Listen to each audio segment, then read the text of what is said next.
Hello friends, welcome back to my vlog Taste and Travel with Shormi. আজকে আমার ভ্লগটা করার কারণ সিম্পলি ডিফারেন্ট। আজকে আমি কোনো ট্রাভেল ভ্লগ বা কোনো স্পেশাল রেসিপি নিয়ে আসিনি তোমাদের জন্য, কিন্তু খুব স্পেশাল একটা জিনিস নিয়ে এসেছি, সেটা হচ্ছে আমাদের হেলথ। আজকে আমি হেলথ রিলেটেড কিছু কথা বলতে চাই। আমি হেলথ ইস্যুসগুলো ফেস করেছি বলেই আমি চাই না আমার প্রিয় বন্ধুদের এটা হোক। তো আমি শুরু করি। প্রথমত, আমি ছোট থেকেই ভীষণ হেলদি ছিলাম। তো বরাবর ওয়েট বেশি হওয়ার কারণে আমার কখনো প্রবলেম হয়নি, বিকজ বয়সটাও কম ছিল। আর তার সাথে সাথে আমি নাচ গানও করেছি ওই হেভি ওয়েট নিয়েই। বাট ধীরে ধীরে যতটা টাইম পাস আউট করতে শুরু করলো, as I am in my late 30s, তো আমি বুঝতে পারছি যেহেতু আমার বয়সটা 40-এর দিকে এগোচ্ছে, আই রিয়েলাইজড ওয়েটের জন্য কিন্তু আমার অনেক রকম ইস্যুস হচ্ছে। তো আমার ওজনটা অ্যারাউন্ড 107 কেজিস হয়ে গেছিল। হ্যাঁ, ঠিক শুনেছো, 107 কেজিস ওয়েট হয়ে গেছিল আমার। ডায়েট ট্রাই করেছি, বাট আমি ভীষণভাবে ফুডি। তোমরা যারা আমাকে চেনো খুব ভালো করে জানো আমি খেতে ভালোবাসি।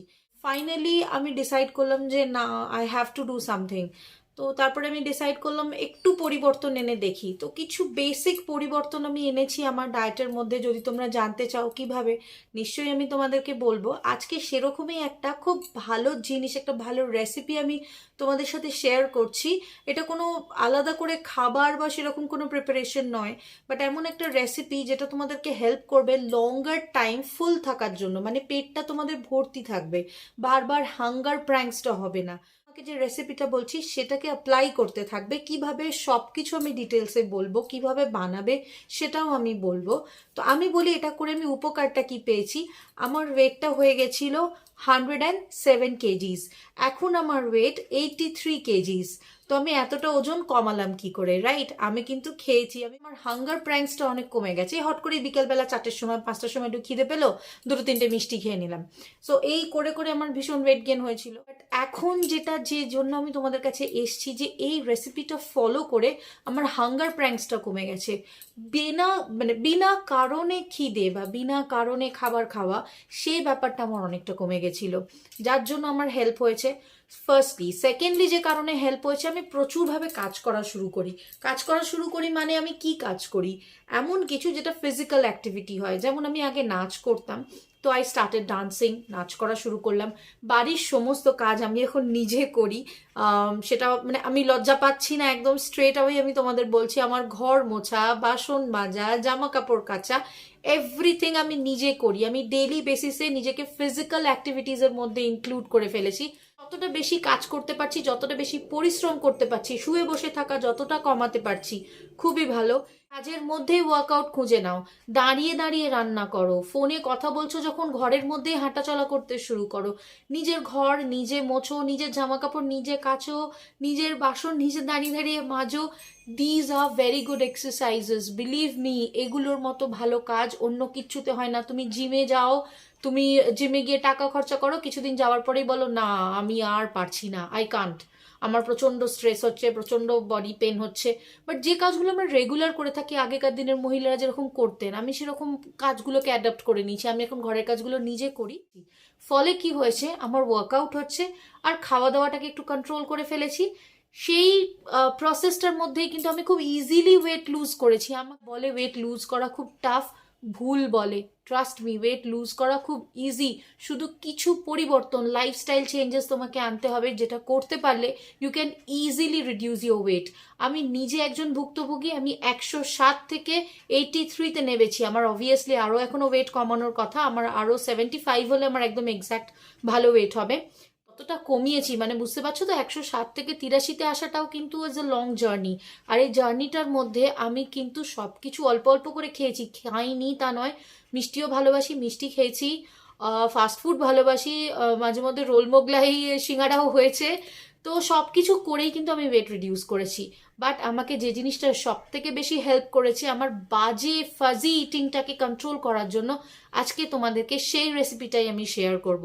তো সঙ্গে থাকো আর দেখতে থাকো রেসিপিটা। যদি ভালো লাগে চ্যানেলটা অতি অবশ্যই সাবস্ক্রাইব করো, লাইক করো, কমেন্ট করো, এবং তোমরা আমাকে সাপোর্ট করো আমি যাতে আরও এগিয়ে যেতে পারি। আর তোমাদের যাদের যাদের ওয়েট রিডিউস করার জন্য প্রবলেম হচ্ছে, আমার থেকে ডেফিনেটলি জিজ্ঞেস করে নিতে পারো কিভাবে কি করবে না করবে, বা তোমরা যদি বলো ভ্লগ দিতে, আমি সেটা নিয়েও ভ্লগ নিয়ে আসবো, আমি ডিসকাস করব আমি কিভাবে নিজেকে হেল্প করেছি ওয়েট রিডিউস করার জন্য, যদি তোমাদের হেল্প হয়।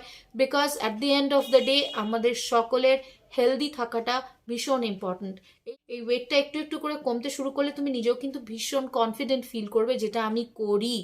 তো যাই হোক, আর বেশি কথা না বলে আজকের রেসিপিটা তোমাদেরকে দেখিয়ে দিই, চলো। এই রেসিপিটা এতটাই ফ্লেক্সিবল যে তোমরা যে কোনো ধরনের খাবারের সাথে মিক্স করে খেতে পারবে, যেমন লেমন টি, লিকার চা, স্যুপ, কোনো রকমের স্যান্ডউইচ, লাড্ডু বানিয়ে, তন্দুরি আইটেমস অ্যাড করে, ফ্রুট বলে অ্যাড করে খেতে পারো। এই রেসিপিটা বানাতে আমি বড় কাপের 2 কাপ ফ্ল্যাক্স সিডস আর বড় কাপের 2 কাপ চিয়া সিডস নিয়েছি। তার সাথে নিয়েছি হাফ কাপ সেসমি সিড মানে সাদা তিল, আর নিয়েছি মেলন সিডস হাফ কাপ। এই সমস্তগুলো কিন্তু যে কোনো সুপার মার্কেটে অ্যাভেলেবল আছে, সেখান থেকে তোমরা কিনে আনতে পারো। এটাকে শুকনো খোলায় আমি রোস্ট করেছি। এটা ভালোভাবে রোস্ট হয়ে গেলে একদম চটপট চটপট করে সাউন্ড হবে, জানবে এই সময় রোস্ট হয়ে গেছে। তখন এটাকে রিমুভ করে নেবে। ঠান্ডা হওয়ার জন্য ছড়িয়ে দিয়েছি কিছুক্ষণের জন্য। ততক্ষণে আমি কি করব, আমি অর্গ্যানিক পিনাটস বা বাদাম, কাঁচা বাদাম যেটাকে বলি চিনে বাদাম কিনে এনেছি, সেটা সামান্য একটু সন্দক নুন ছড়িয়ে আমি রোস্ট করে নিয়েছি। রোস্ট করার পর এটাকেও কিন্তু আমি রেখে দেবো ঠান্ডা হওয়ার জন্য। তো ততক্ষণে দেখো আমার ফ্ল্যাক্স সিডসের যে মিক্সচারটা আছে সেটা ঠান্ডা হয়ে গেছে। তো এটা ঠান্ডা হয়ে গেছে, এবার আমি এটাকে গ্রাইন্ড করে নেবো। তো এটাকে আমি একটা গ্রাইন্ডিং জারে দিয়ে দিলাম। গ্রাইন্ডিং জারে দিয়ে এটাকেও গ্রাইন্ড করে নেবো। এরপর যে বাদামগুলো আমার ঠান্ডা হয়ে গেছিলো রোস্ট করা, সেই বাদামগুলোকে আমি খোসা ছাড়িয়ে নেব।